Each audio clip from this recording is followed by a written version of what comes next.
Ciao a tutti, pace e illuminazione, benvenuti nel canale La Via del Sutra del Loto. Oggi facciamo l'esegesi del capitolo 15. È un capitolo importantissimo, fondamentale, perché apre la parte Onmon, la parte più importante del Sutra del Loto, perché è la parte dove il Buddha non è più il Buddha storico, ma il Buddha cosmico, no? Cioè è il Buddha eterno, quello che gli altri possono chiamare Dio, no? Ed è un capitolo molto bello e la durata della vita del Buddha viene fatta intuire dal Buddha stesso. Ad esempio, ti spiego.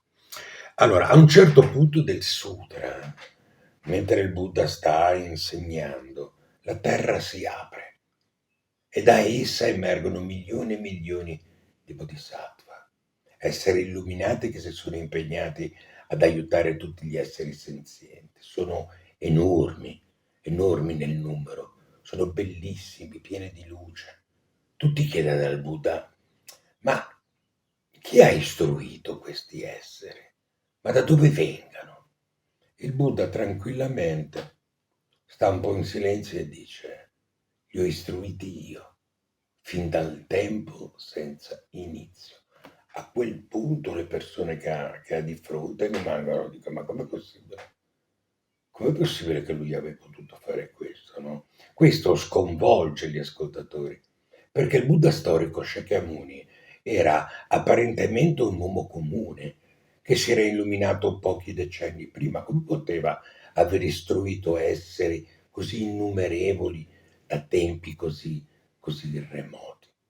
Il capitolo chiude con questa domanda aperta, che poi ovviamente, come ti dicevo, trova risposta nel capitolo 16.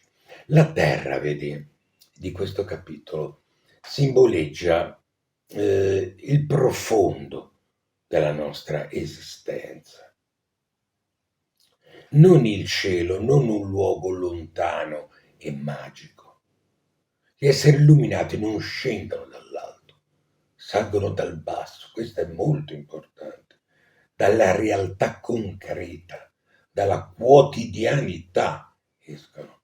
Nella vita di tutti i giorni la saggezza e la compassione non si trovano fuggendo dalla realtà, ma fondando le radici in essa.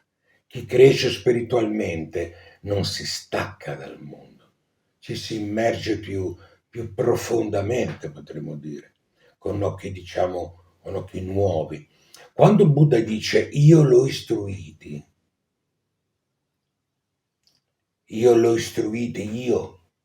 da sempre, sta rivelando qualcosa davvero di incredibile, di importante. La sua natura non è limitata a quel corpo storico nato in India. Qua scopre le carte il Buddha, no? Rappresenta un principio eterno di saggezza, presente nell'universo, l'origine della vita, sacra origine di ogni cosa. Questa è una traduzione della parola Goonzo.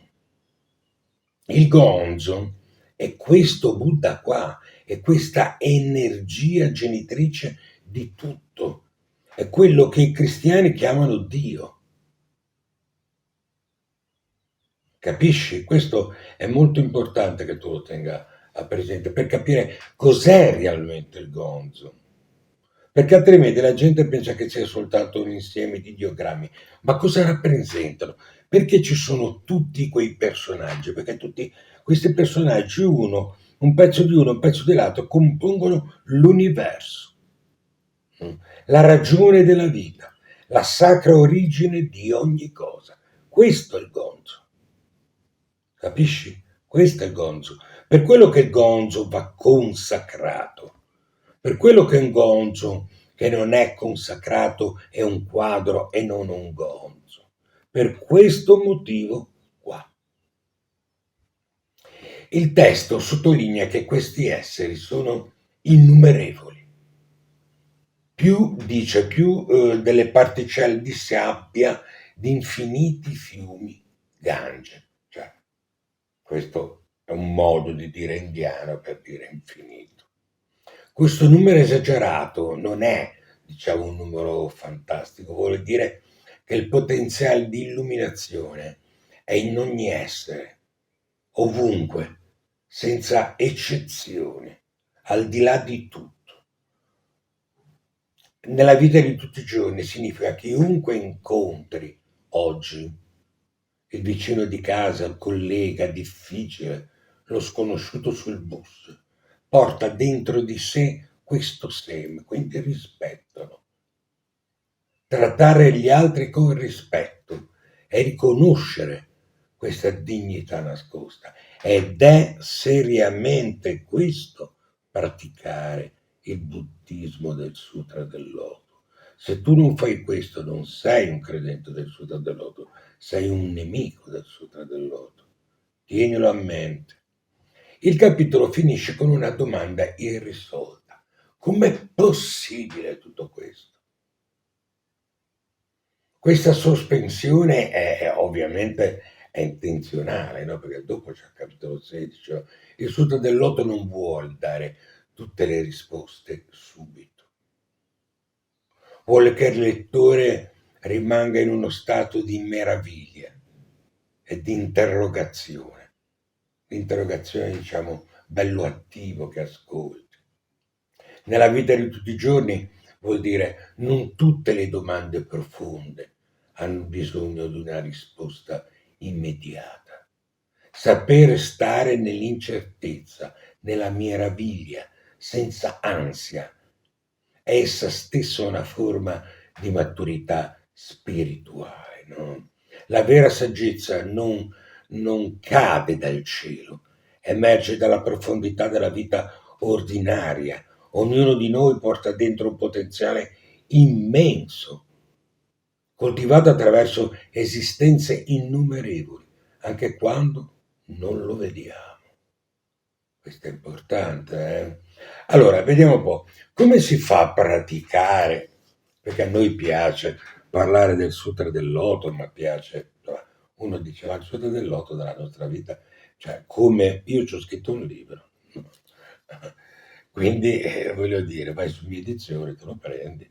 Non mi ricordo il titolo, penso, non ti posso manco fare pubblicità, ma sarò scemo. Ah no, scusa, La nostra vita nel Sutra del Loto. Vedi che sono proprio scemo, non mi ricordavo un titolo così banale per questo, per questo argomento.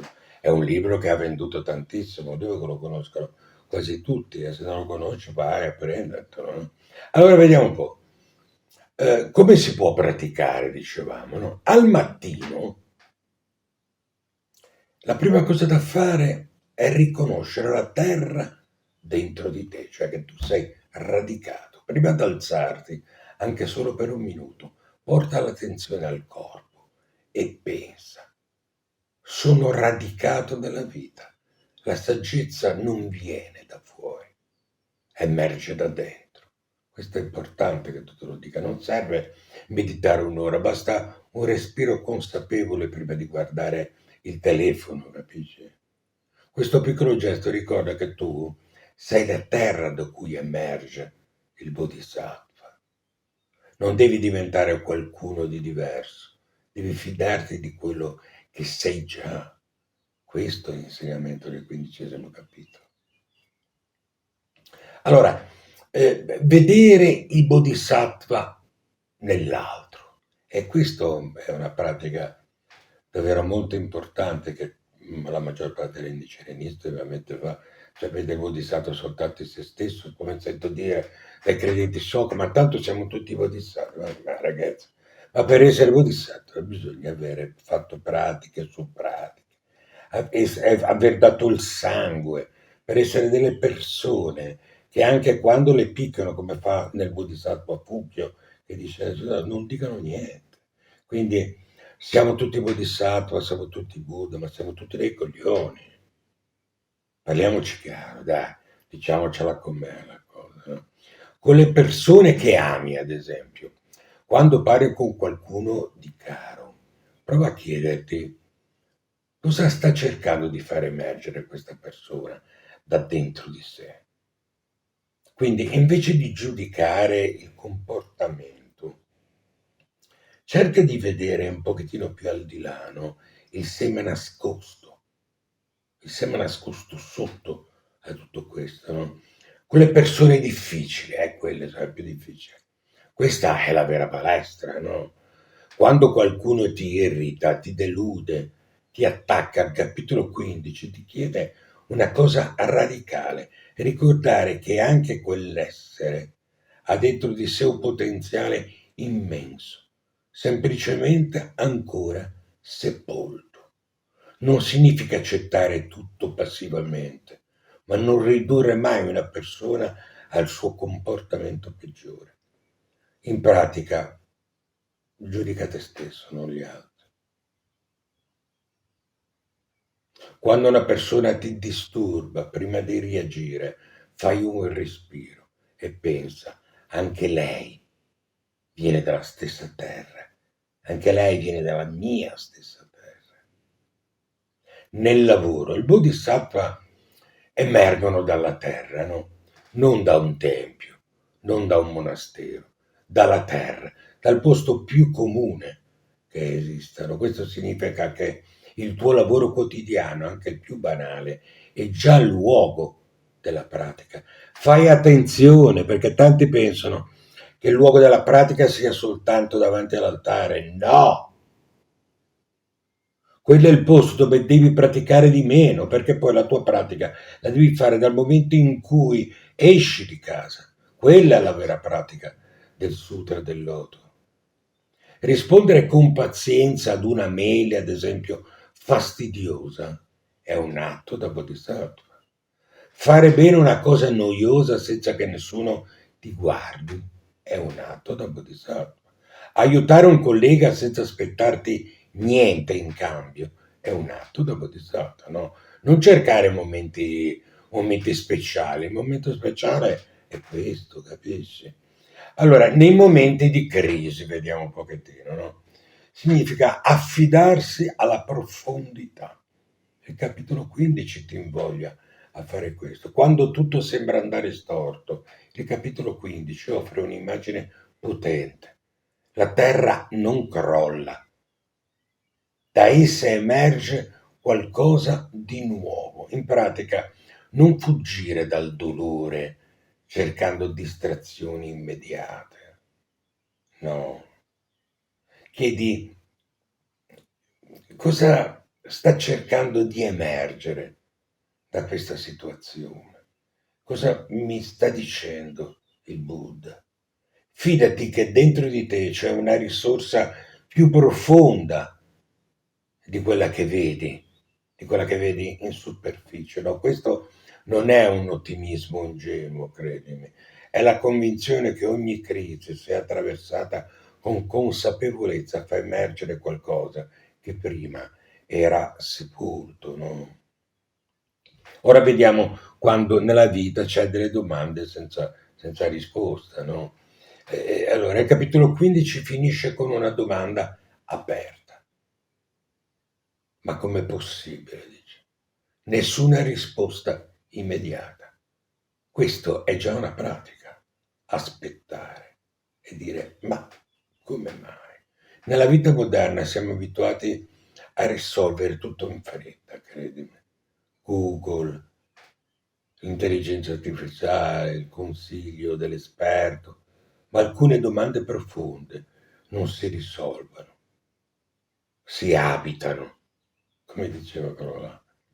Nella pratica concreta che cosa significa? Tieni un piccolo quaderno, scrivi le domande a cui non sai rispondere, a cui non sai rispondere nella tua vita, sulle relazioni, sul senso di quello che fai. Non cercare subito le risposte, rileggile dopo settimane. Spesso la vita risponde da sola a queste domande e risponde nel tempo. Fai attenzione. No? Allora, questa è una pratica che ti consiglio da fare alla sera prima di dormire. No? Fatti questa domanda. Oggi, in quale momento è emerso qualcosa di buono da dentro di me? Anche piccolo. Fatela questa domanda. Non serve che sia stato un gesto eroico, un sorriso dato a qualcuno, una parola gentile. La pazienza tenuta in un momento difficile, ad esempio, è questo. Riconoscere questi momenti è già praticare il capitolo 15, perché stai vedendo i bodhisattva emergere dalla terra, dalla tua vita di tutti i giorni, no? Allora, non cercare la saggezza lontano da dove sei. Affonda le radici, questo affonda le radici nella tua vita, così com'è, e lascia emergere quello che già c'è dentro di te. Cioè, questo è l'insegnamento del 15° capitolo, questo è il senso del 15° capitolo. Io mi auguro di averti aiutato, di averti dato degli spunti per meditare, per pensarci. Mi raccomando, riascolta il video e condividi. Commenta, perché i commenti sono molto importanti. Io li leggo e rispondo come vedete, no? E condividete, andate a vedervi anche il canale YouTube della Myokai, che è molto bello. Lì ho messo dei video dove spiego, ad esempio, le 4 nobili verità, l'ottuplice sentiero, che sono gli insegnamenti base del buddismo, che nessuno te li spiega. E lì in quel canale l'ho fatto e spiego alcune cose. Ho fatto anche un video dove dico come si pratica il sutra del loto nella nostra vita. Fatela vedere perché è molto importante. Guarda anche la pagina Facebook della Myokai. Rimani informato. E se vuoi entrare nella Myokai devi scrivere a klausmassimo@gmail.com. Ciao a tutti, pace e illuminazione.